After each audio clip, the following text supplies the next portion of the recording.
Today on ChessKid, I'm going to tie everything together because I'm going to bring in some of our other websites, chess.com and Chessable. What do I mean by that? Well, stay tuned and find out. Before I get going with this pretty cool video, go ahead and hit that subscribe button. You'll make me very happy. Okay, so this is ChessKid. This is where we learn how to get better. However, we're going to learn from Jeremy Kane, a national master who works for chess.com. We're looking at one of his games, and you're also getting a preview into my future course on Chessable, which is going to be called What to Do When You're Losing. This is actually a subject I know a lot about. Now, Jeremy is black in this game. And he is much worse because this pawn is kind of annoying. It's a wedge pawn. It's all the way on the 6th rank, and he kind of has to babysit that pawn. He has to keep an eye on that pawn for the rest of the game. There's another big problem in black's position. That knight is not a real piece. How does that knight get back in the game? I do not know. So, what does Jeremy do though? He first puts his queen on b7. Now, here's the thing.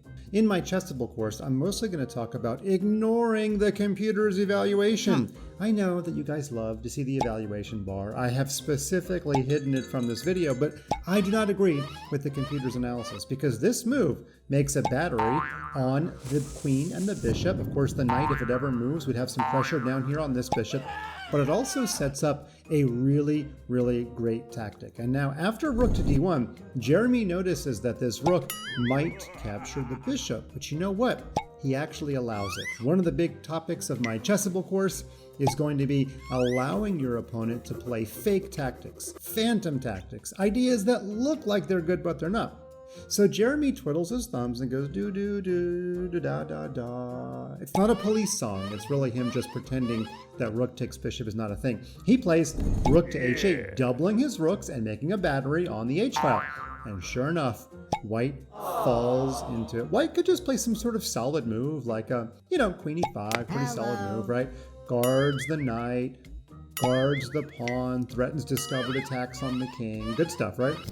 But instead, white plays rook takes bishop, and it looks like it is a genius idea because after queen takes, which is exactly what Jeremy played, now when this knight moves, it's discovered attack on the queen. Okay, so take a look at your screen here. Where do you think this knight should move on the next turn? Maybe you think knight c5 to discover attack the queen and also to attack this knight? Yeah, okay. What about knight f6, right? Discover attack on the queen. And, the knight backs up this pawn when it wants to move forward. Okay. Maybe you thought knight to g5, discover attack on the queen and threatening a fork on f7. Well, I have some news for you. There's only one knight move that doesn't lose, which is knight to f2.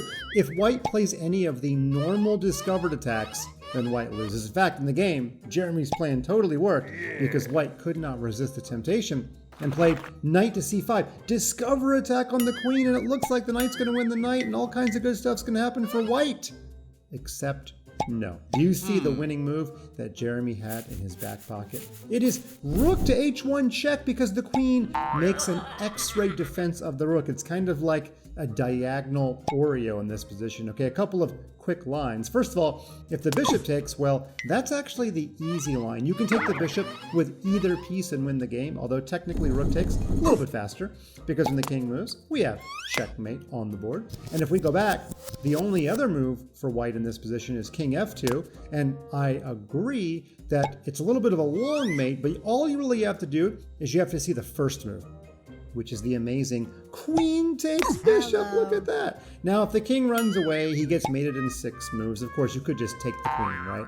The important line is when the king takes the queen, and then we have a little bit of a corridor mate. Hopefully I said that right. I am bad at remembering the names of checkmates, but I'm pretty good at spotting checkmate.